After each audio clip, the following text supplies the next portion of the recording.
tenaga laboratorium itu bisa memberikan masukan terkait prosedurnya, kemudian mempertimbangkan kelayakan alat dan bahannya. Kali namanya di laboratorium banyak potensi bahaya.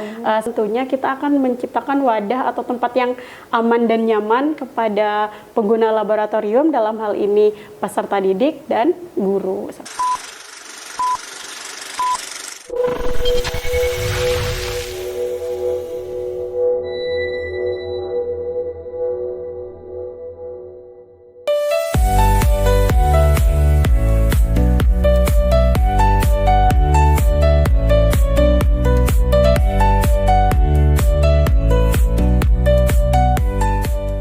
Assalamualaikum warahmatullahi wabarakatuh. Selamat siang sahabat BGTK Provinsi Kalimantan Timur.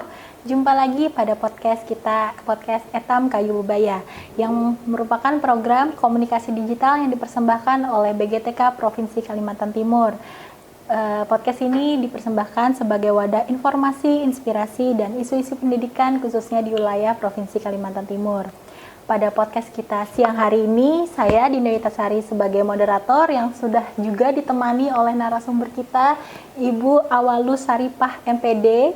Selamat siang Ibu. Selamat siang Mbak. Alhamdulillah, terima kasih Ibu sudah menyempatkan waktunya untuk berbagi bersama kita di sini. Baik. Ibu Awalus Saripah ini merupakan tenaga kependidikan Fakultas Keguruan dan Ilmu Pendidikan Universitas Mula Warman. Boleh disapa-sapa dulu Bu, sahabat Etam. Halo sahabat Etam.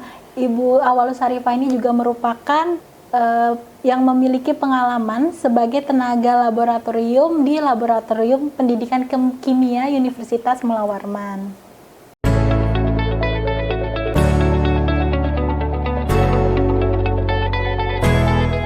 Baik nih sahabat Etam, kali ini kita akan membahas satu topik yang sering luput dari sorotan, tapi punya peran besar dalam kualitas pembelajaran di sekolah, yaitu menggali peran strategis tenaga laboratorium sekolah nih Bu. Iya benar. Bu, jadi di sini kita awalnya mau menanyakan nih Bu, tentang pembelajaran mendalam yang telah menjadi fokus kebijakan pendidikan kontemporer ya Bu ya.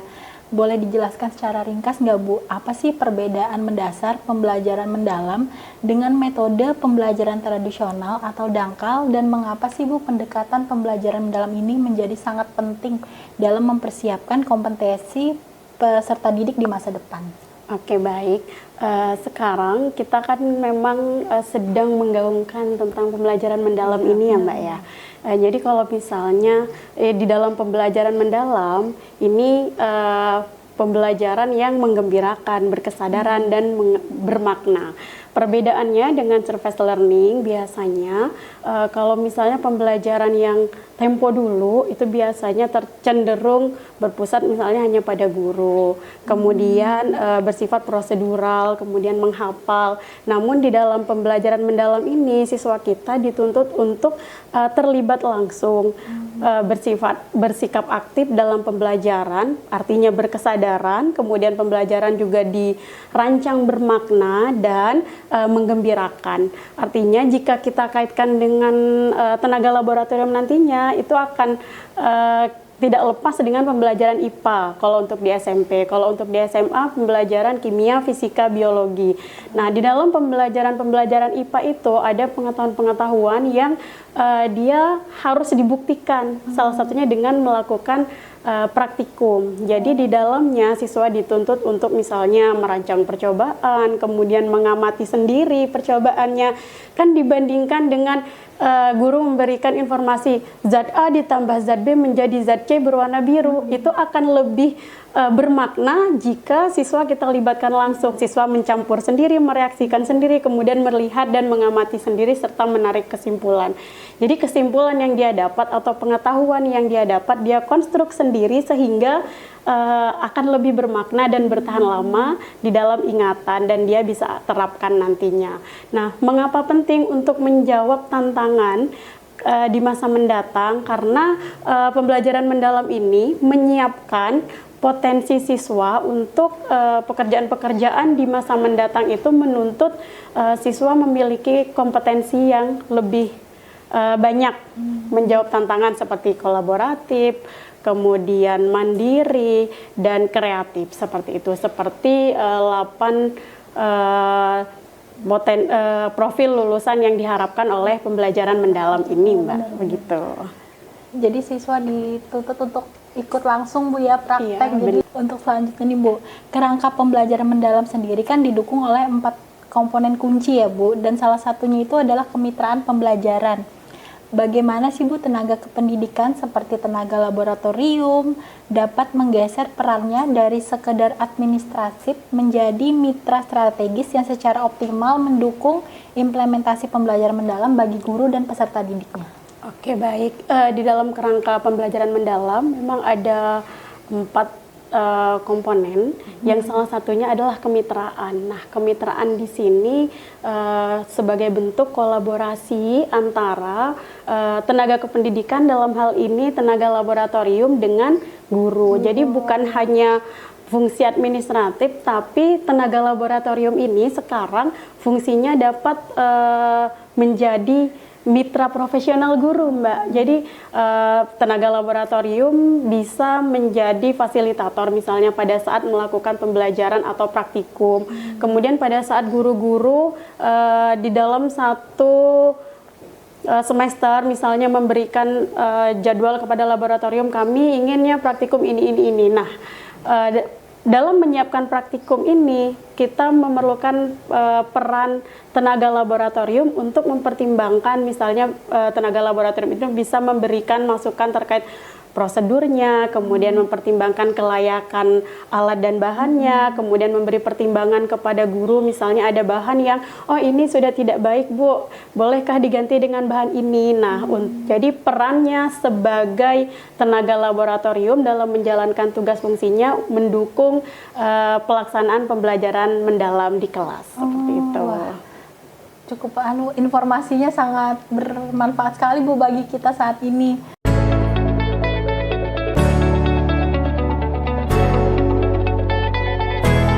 Berbicara tentang peningkatan mutu pendidikan, perhatian lebih banyak tertuju pada guru, kurikulum, dan juga fasilitasnya. Namun di balik pembelajaran praktikum yang efektif dan pengalaman belajar yang bermakna, ada sosok penting yang bekerja memastikan alat siap digunakan, prosedur berjalan aman, dan siswa bisa bereksperimen nih tanpa hambatan, yaitu adanya tenaga laboratorium sekolah. Berdasarkan Permendikdas nomor 26 tahun 2008 nih Bu, apa saja sih Bu dimensi kompetensi minimum yang wajib dimiliki oleh seorang teknisi atau laboran sekolah, dan bagaimana kompetensi tersebut harus dikembangkan secara berkelanjutan? Oke, baik. Jadi kalau untuk tenaga laboratorium itu kita bicara berarti mencakup teknisi dan laboran. Yes. Nah, kalau untuk kompetensi minimum yang harus dimiliki itu bisa sebenarnya kurang lebih dengan kompetensi-kompetensi yang dimiliki oleh kepala laboratorium. Salah satunya adalah kompetensi kepribadian, kemudian kompetensi profesional, kemudian kompetensi sosial, dan kompetensi administratif. Nah, mungkin kalau untuk kualifikasi yang membedakan laboran dengan teknisi itu, kalau untuk laboran minimal boleh D1, tapi kalau untuk teknisi itu minimal D2. Nah, untuk pengembangan dari kompetensinya, kan di dalam tugas dan fungsinya laboran dan teknisi itu di dalamnya menginventaris alat dan bahan, kemudian menjamin kelangsungan K3 di dalam laboratoriumnya. Jadi pelatihan-pelatihan yang relevan yang bisa diikuti oleh laboran maupun teknisi bisa seperti pelatihan K3, kemudian manajemen limbah, karena kan untuk mengelola limbah itu butuh skill atau kemampuan yang khusus gitu ya Mbak. Jadi dia memerlukan pelatihan-pelatihan seperti itu biasanya. Secara spesifik kan Bu, gimana sih Bu prosedur penyimpanan bahan kimianya Bu agar aman dan sesuai dengan standar K3 yang harus diterapkan di laboratorium itu sendiri Bu?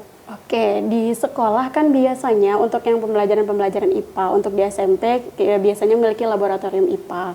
Kemudian kalau SMA memiliki laboratorium fisika, kimia, biologi. Nah, khusus untuk laboratorium kimia dan biologi itu biasanya dia memiliki chemical yang bahannya itu harus disimpan secara khusus agar aman di laboratorium dan dapat digunakan dalam jangka waktu yang lama. Artinya diperlukan pengelolaan yang baik nih untuk menyimpan bahan kimia dan butuh penanganan khusus dalam penyimpanan bahannya. Nah, yang pertama yang harus kita lakukan adalah mengklasifikasikan dulu jenis bahan-bahan kimianya. Mana sih bahan kimia yang oksidator, mana sih yang dia itu reaktif, kemudian mana sih yang toksik. Kalau yang toksik itu biasanya yang gambarnya itu tengkorak gitu ya, sahabat etam. Nah, nanti setelah kita pisahkan jenis-jenis bahan kimianya, kita mempertimbangkan penyimpanannya. Ada bahan-bahan kimia itu yang tidak boleh didekatkan satu sama lain. Nah, jadi kita menggunakan prinsip kompatibilitas. Nah, jadi nanti misalnya bahan-bahan yang reaktif dengan air, itu kita penyimpanannya harus khusus agar dia tidak dekat dengan sumber air atau keran misalnya. Karena jika dia bereaksi, dia bisa timbul ledakan atau yang lainnya. Nah, selain penyimpanannya, hal lain yang diperlukan adalah pengaturan lingkungan penyimpanan. Salah satunya adalah ventilasi, kemudian suhu, kemudian cahaya. Jadi kita mempertimbangkan aspek-aspek itu juga dalam menyimpan bahan-bahan kimia. Selain itu, bahan-bahan kimia juga perlu disimpan di wadah yang benar. Jadi ada bahan kimia yang dia akan bereaksi dengan plastik misalnya, otomatis kita tidak boleh menyimpannya dalam wadah plastik, harus menyimpannya dalam wadah kaca. Kemudian ada juga bahan-bahan kimia yang harus disimpan dalam botol gelap. Berarti dia tidak boleh kita simpan di tempat yang ada cahayanya, atau dia harus dengan wadah khusus seperti itu. Karena apa? Karena ada bahan-bahan kimia itu dia akan terurai misalnya jika kita simpan di tempat yang terkena dengan cahaya. Kemudian selain yang sudah saya sebutkan tadi, ada hal yang paling penting yaitu pelabelan. Jadi bahan-bahan kimia harus kita beri label dengan jelas, kemudian kita beri simbol bahayanya. Jadi di dalam pelabelan itu harus jelas namanya, kemudian konsentrasinya berapa, ini dibukanya tanggal berapa, kemudian misalnya kita membuat larutan lain yang dari bahan baku awal, kita pindahkan misalnya ke botol kecil, di botol yang baru itu juga harus tertera informasi yang jelas kapan larutan itu dibuatnya, kemudian konsentrasinya berapa, seperti itu. Jadi ketika pelabelannya baik, ketika akan digunakan lagi itu akan memudahkan dan mempermudah pengguna lain untuk mengidentifikasi bahan apa yang terdapat di dalam botol itu. Berarti memang harus penanganan khusus ya Bu, jadi tidak boleh sembarangan dalam melakukan penyimpanan bahan-bahan kimia ini. Iya, ya, benar, karena kan kita di dalam laboratorium itu mempertimbangkan aspek kenyamanan dan keamanan, kemudian kita harus memperhatikan kesehatan dari pengguna laboratoriumnya, Mbak. Seperti orang itu. luar pun berarti tidak boleh ya Bu ikut campur dalam bahan kimia itu. Iya, benar. Untuk mengelola penyimpanan bahan kimia harus memang tenaga laboratorium yang berkompeten. Jadi ada tempat-tempat yang tidak boleh sembarang diakses oleh orang luar. Dan kalau misalnya ada orang luar pun dia tetap harus mengikuti peraturan atau SOP serta tata tertib yang ada di laboratorium itu. Baik Bu, wah terima kasih Bu. Ngomongin tentang pelaporan bulanan dalam laboratorium nih Bu. Kenapa laporan bulanan dan tahunan penggunaan laboratorium itu Bu, contohnya pelaporan lab, itu menjadi instrumen penting bagi manajemen sekolah, dan bagaimana data dari laporan tersebut dapat digunakan untuk perencanaan pengadaan SAPRAS di masa depan Bu? Oke, kaitannya dengan pelaporan ya. Jadi selain di laboratorium itu menjamin misalnya keterlaksanaan aktivitas praktikum, perlu juga adanya pelaporan yang rapi, inventaris yang rapi. Nah, adanya pelaporan misalnya laporan harian, mingguan, bulanan, tahunan, itu menjadi dasar nanti untuk misalnya akan dilakukan pengadaan. Jadi selain memuat praktikum apa yang dilaksanakan, kemudian kebutuhan alat dan bahannya, biasanya di dalam laporan itu ada juga Mbak alat apa yang rusak, misalnya pecah pada hari itu, kemudian tindak lanjutnya apa, kemudian misalnya ada bahan yang kurang atau tersisa sedikit, itu terlapor atau tercatat di dalam pelaporan itu. Sehingga apa? Sehingga memudahkan untuk melakukan pemetaan pada saat akan melakukan pengadaan, bahan-bahan mana sih yang sebaiknya cepat diadakan, kemudian alat-alat apa yang sudah rusak, yang jumlahnya sisa sedikit untuk diprioritaskan dalam pengadaan. Kemudian instrumen apa yang pada saat praktikum kemarin tercatat dia rusak atau misalnya mengalami gangguan untuk diutamakan dilakukan perbaikan seperti itu. Baiklah. Menarik sekali ya sahabat Etam tentang peran bagaimana laboratorium di sekolah ini atau di universitas ya Bu ya.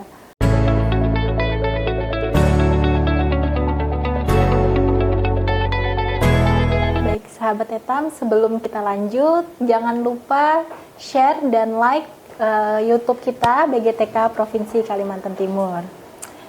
Baik Ibu, dalam semangat Etam Kayu Bebaya nih Bu, modul jejaring kerja atau kemitraan relevan, strategi apa sih Bu yang paling efektif bagi pengelola laboratorium untuk membangun jejaring kemitraan dengan dunia usaha dan dunia industri atau perguruan tinggi untuk sharing alat, pelatihan atau pengembangan fasilitasnya itu?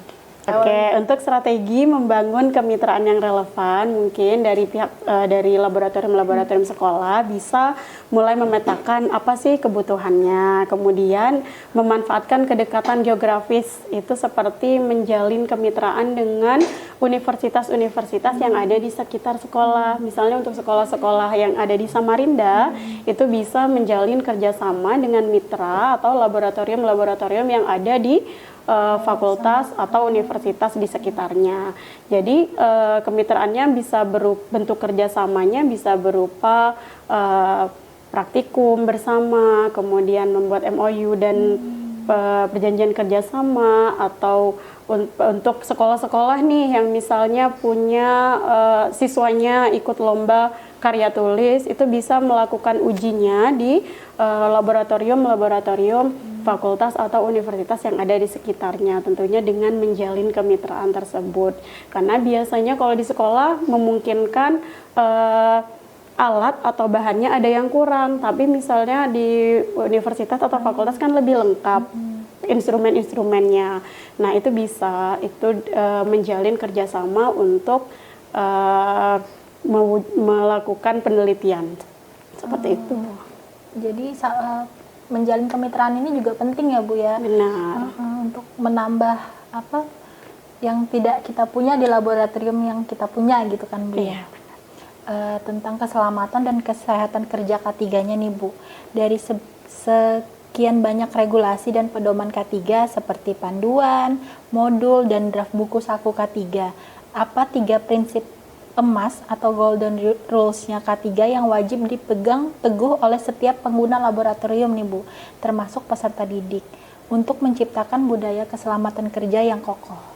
Oke, dalam penerapan budaya K3, yang pertama yang kita harus lakukan adalah mematuhi prosedur kerja yang aman dan mematuhi tata tertib. Jadi di setiap laboratorium itu mereka biasanya memiliki standar operasional prosedur atau SOP atau POS seperti itu. Nah, dan juga memiliki tata tertib dalam pelaksanaan praktikumnya. Jadi kita perlu patuh terhadap tata aturan yang ada di dalam laboratorium itu demi keselamatan dan kesehatan juga kan.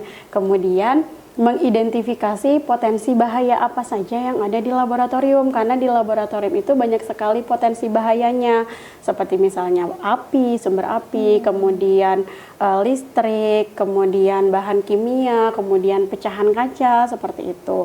Nah, selain mengenali potensi bahayanya, perlu juga melindungi diri dengan misalnya patuh menggunakan APD atau alat pelindung diri.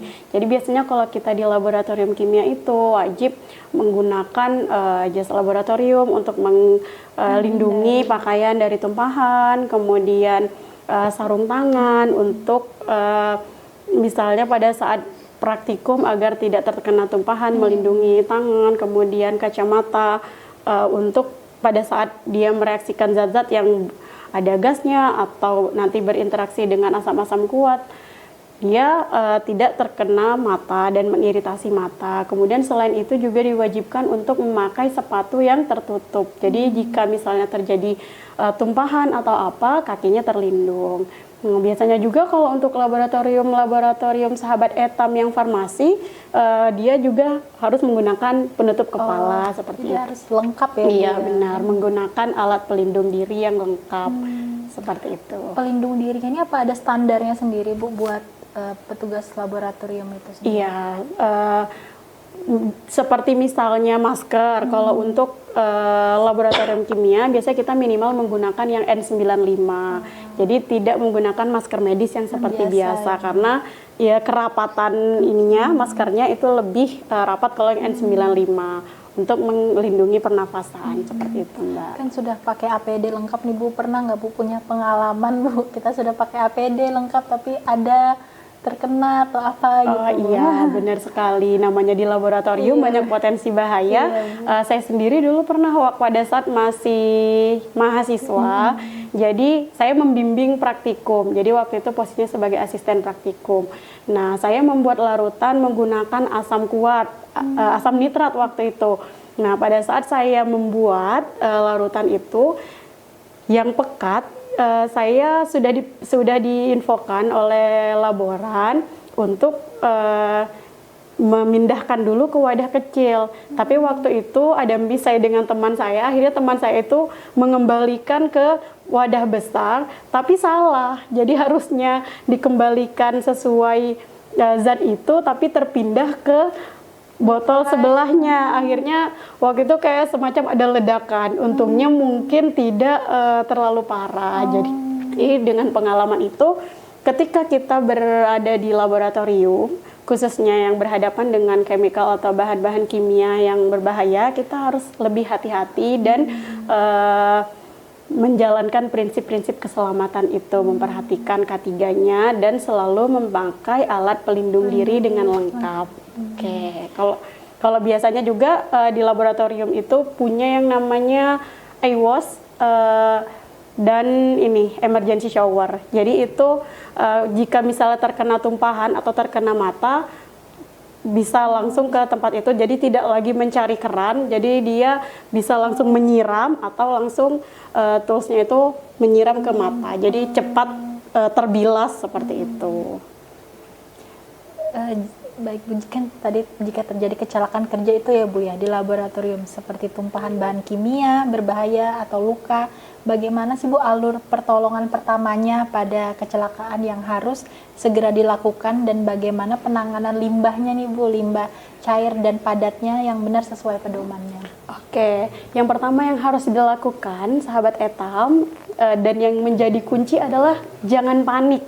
Yang pertama jangan panik. Kalau panik nanti malah buyar seperti itu ya. Kemudian segera minta bantuan, misalnya yang lebih kompeten di ruangan itu. Misalnya kita sebagai guru atau kita sebagai siswa segera misalnya datangi petugas seperti laboran atau teknisi. Kemudian cek potensi bahayanya. Nah, kalau misalnya tertumpah bahan kimia itu biasanya di laboratorium sebelum kita berinteraksi atau berhadapan dengan bahan-bahan kimia, kita terlebih dahulu wajib membaca yang namanya MSDS. MSDS itu Material Safety Data Sheet, artinya di dalam dokumen itu sudah tertera bagaimana penanganannya jika terkena tangan, terkena mata, jika terjadi kecelakaan misalnya. Nah, jadi pentingnya kita mengetahui terlebih dahulu agar pada saat terjadi sesuatu yang tidak diinginkan kita bisa cepat tanggap. Nah, kemudian cek lagi apakah ada potensi bahayanya. Nah, jika terkena tumpahan, karena setiap bahan kimia itu memiliki penanganan yang berbeda-beda. Nah, yang pasti nanti segera dicuci area yang terkena tumpahan, kemudian tentunya memanggil petugas kesehatan. Seperti itu Mbak alurnya. Untuk limbahnya sendiri nih Bu, limbah cair dan padatnya itu ada pedomannya sendiri kah Bu untuk pembuangannya? Iya, misalnya?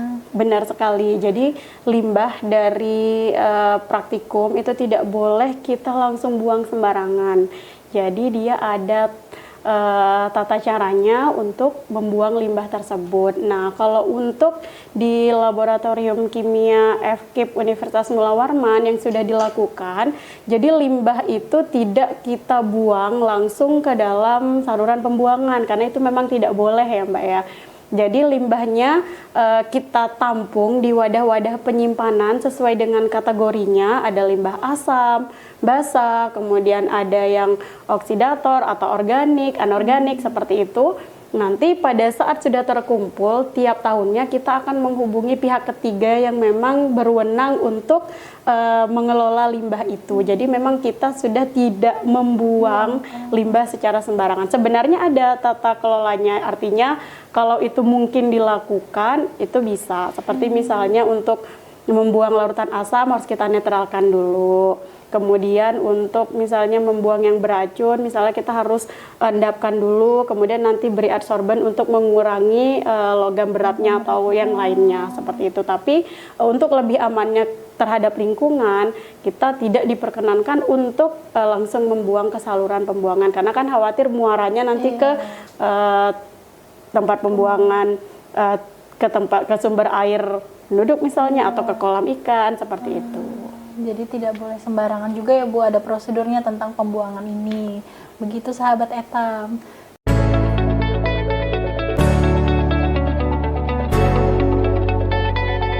Wah, menarik sekali ya pembahasan kita bersama Bu Awalus siang hari ini.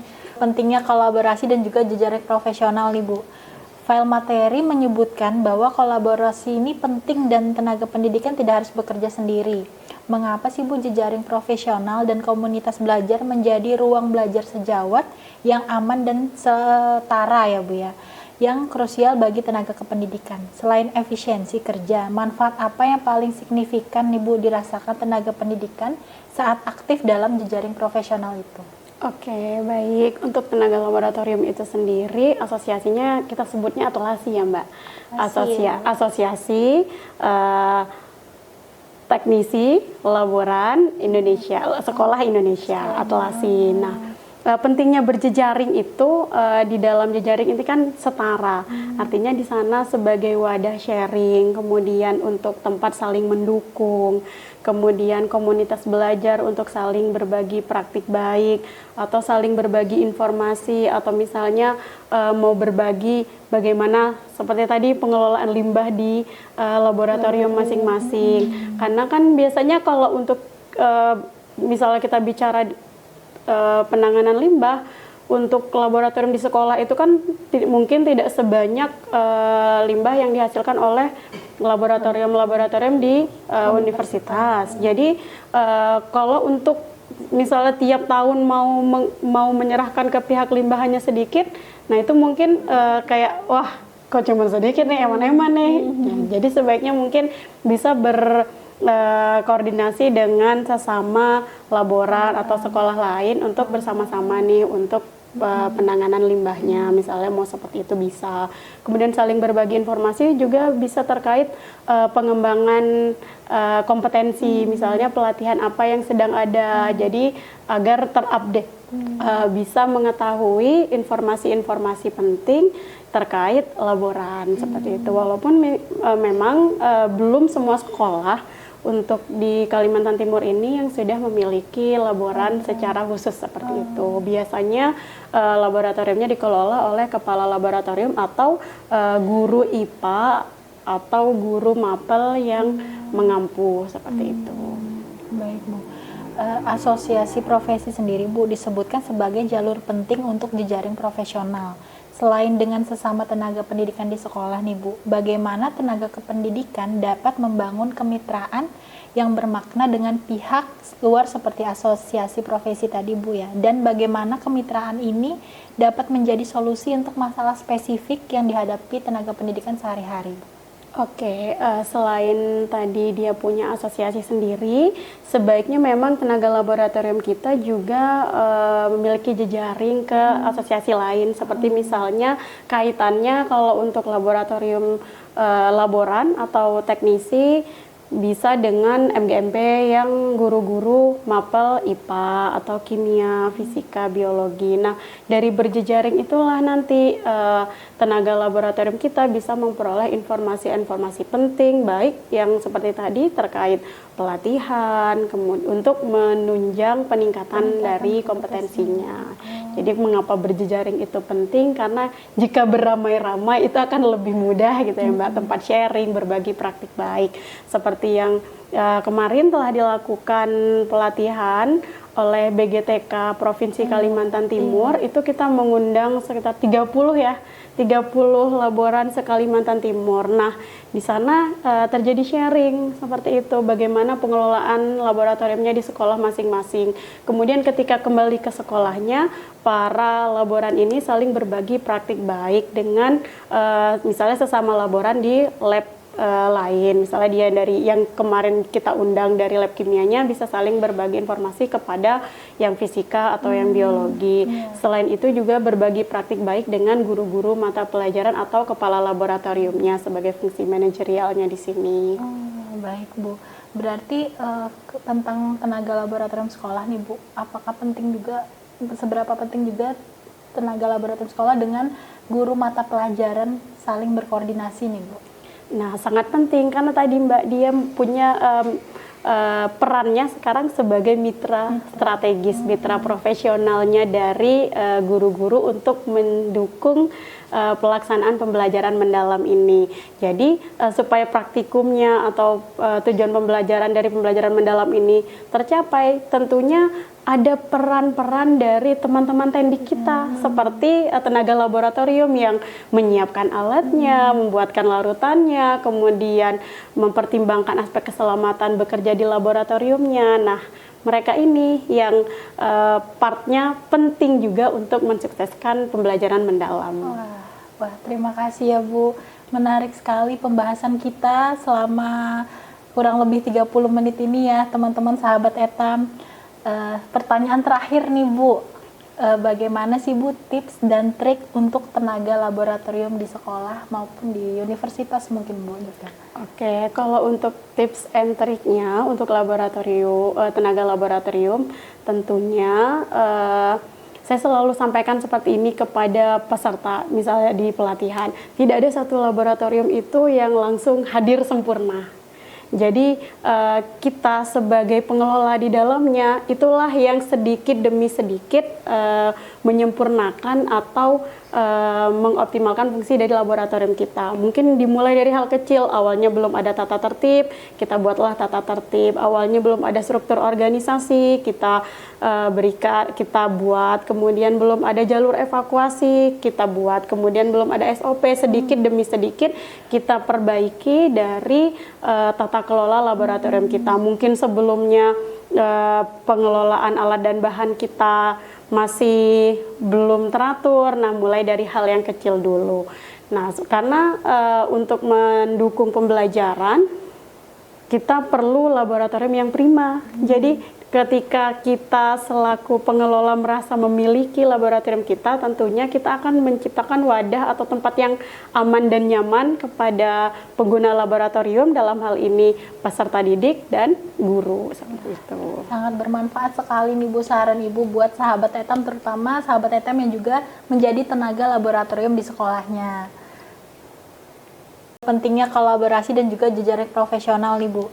File materi menyebutkan bahwa kolaborasi ini penting dan tenaga pendidikan tidak harus bekerja sendiri. Mengapa sih Bu jejaring profesional dan komunitas belajar menjadi ruang belajar sejawat yang aman dan setara ya Bu ya?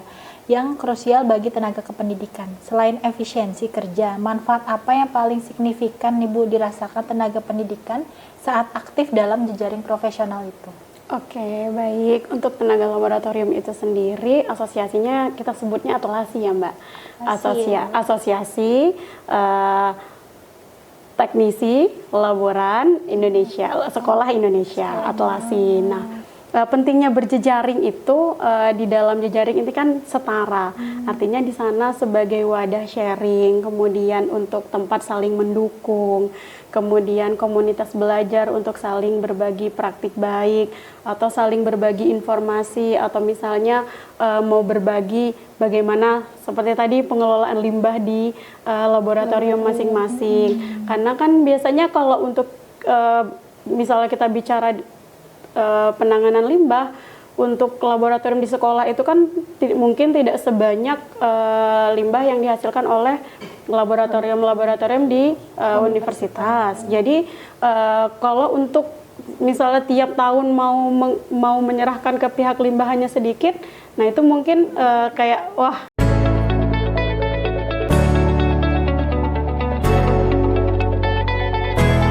Bu, terima kasih banyak Ibu sudah meluangkan waktunya ke kami berbagi informasi tentang tenaga laboratorium dan semua tentang labnya. Pokoknya ini sangat bermanfaat untuk kami, apalagi sahabat Etam yang sudah mendengarkan. Terima kasih juga untuk sahabat Etam yang sudah mendengarkan episode Etam Kayu Bebaya hari ini. Kita sudah sama-sama melihat betapa pentingnya peran tenaga laboratorium dalam memastikan proses pembelajaran praktikum berjalan dengan aman, efektif, dan bermakna. Mereka bukan hanya penjaga alat dan bahan, tapi mitra strategis dalam menghadirkan pengalaman belajar yang berkualitas bagi siswa. Semoga obrolan saya dan Bu Awalusin kali ini membuka mata kita bahwa pendidikan yang baik tidak hanya ditopang oleh guru dan kurikulum, tetapi juga oleh para tenaga pendukung yang bekerja dengan penuh dedikasi di balik layar. Terima kasih sahabat Etam yang sudah menonton. Terima kasih Bu Awalus atas kehadirannya. Jangan lupa kritik dan sarannya melalui tautan di deskripsi box. Jangan lupa juga like dan subscribe YouTube BGTK Provinsi Kalimantan Timur. Terima kasih Bu.